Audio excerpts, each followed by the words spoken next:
Welcome back to The Explainer. I'm honestly so pumped you're joining us today because we're going to dive into something that's literally everywhere, all around us, all the time. We're tackling this completely mind-bending mystery by looking at, well, absolutely nothing. Or at least what we think is nothing. We're unpacking a really fascinating source text called The Architecture of the Void, and we're basically going to completely deconstruct how you think about empty space. So let's just jump right in.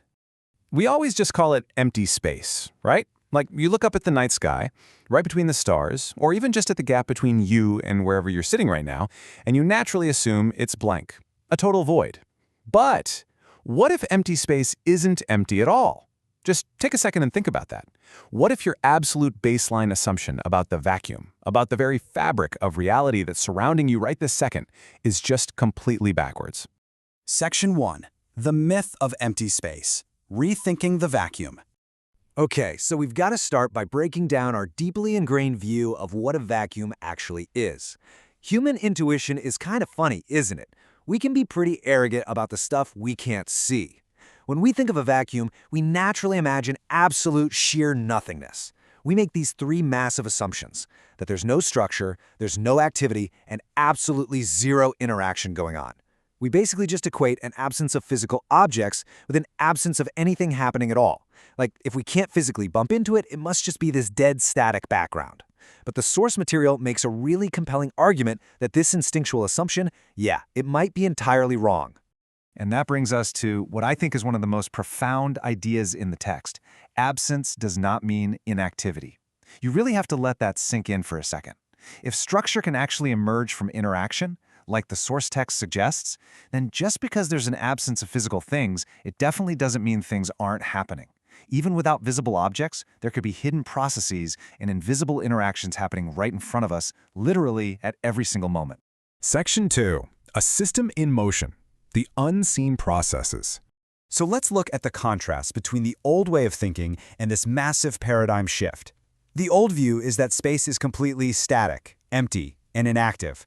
Just a blank stage waiting for the actors. But the new reality, what we call nothing, might actually be a system in motion. It isn't static, and it definitely isn't empty. It's constantly reorganizing itself. It's this incredibly busy, bustling environment of nonstop activity. It's just completely stripped of those solid objects we're so used to looking for. The crucial point to understand here is that subtle, transient patterns exist in this space, even if we can't see them directly. Our eyes are fundamentally limited, right? I mean, we evolved to spot predators or find food, solid objects that reflect light. We definitely didn't evolve to see the underlying quantum mechanics of the universe. But just because these patterns are subtle, and just because they're transient, meaning they just sort of flash in and out of existence super quickly, that doesn't mean they aren't real. The activity is absolutely there, it's just completely invisible to us. Section 3. The Dynamic Field. Possibility without objects. So how do we actually redefine the vacuum based on the source material? Well, it's definitely no longer just a void. The vacuum is actually a dynamic field of possibilities. It's a structure in continuous transformation. And honestly, this framing completely changes the game. It suggests this vibrant, highly energized area where interactions are still happening, where the potential for literally everything exists, even when there isn't a single solid object around. It's not an empty room. It is a room packed with invisible energy, just buzzing with potential. And within that dynamic field, there's a very specific rhythm. From this invisible structure, new patterns are continuously going through a three-step life cycle. They emerge, they disappear, and they reorganize. It is a continuous, endless loop. So the void isn't just sitting there being boring, it's practically boiling with this life cycle. Things are constantly coming into being, fading away, and shifting into brand new configurations right inside the underlying fabric of space itself. Which honestly leads to a pretty massive realization. We usually think of space as a totally passive container. Imagine a regular cardboard box. You put things in it, you take things out, but the box itself, it doesn't actually do anything. But the text flips that completely. Space is an active system, sustaining everything. What appears to be entirely empty space might actually be the exact thing holding our entire reality together. It's not the box holding the stuff, it's the engine driving it. Section 4. Redefining reality. Structure without objects. I want to pause for a second because there's a single line from the text that completely upends our traditional view of the universe. And it's this: structure does not require objects. We are so incredibly used to the idea that if you want to build a structure, you need bricks, right? You need physical, tangible things to stack together. But this concept tells us the universe doesn't operate like a human construction site at all. Structure, the rules, the organization, the mechanics, the systems, can exist powerfully and purely without a single physical object actually being there. Because of this, the vacuum itself is fundamentally part of the process. It's not just the empty theater stage where the actors perform the play of reality. The stage itself is acting.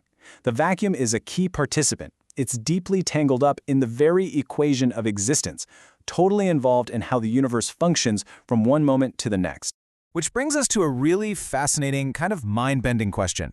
If the vacuum is always active, always buzzing with this emerging and disappearing structure, then we really have to ask ourselves about the nature of how things actually start. What if what we see as a beginning is not a beginning at all? Think about it. When we see a star form or a particle suddenly pop into existence, we naturally think of it as a start, a creation from nothing. But if nothing is actually this incredibly active dynamic field, Then a beginning might simply be a reorganization of something that never stopped. What we call creation might just be the visible result of that invisible eternal engine shifting its gears. The vacuum has always been moving and always transforming. So the next time you look up at the empty night sky, you really have to ask yourself, if the space between everything is actually the engine of reality, what other invisible forces are shaping our world right beneath our noses?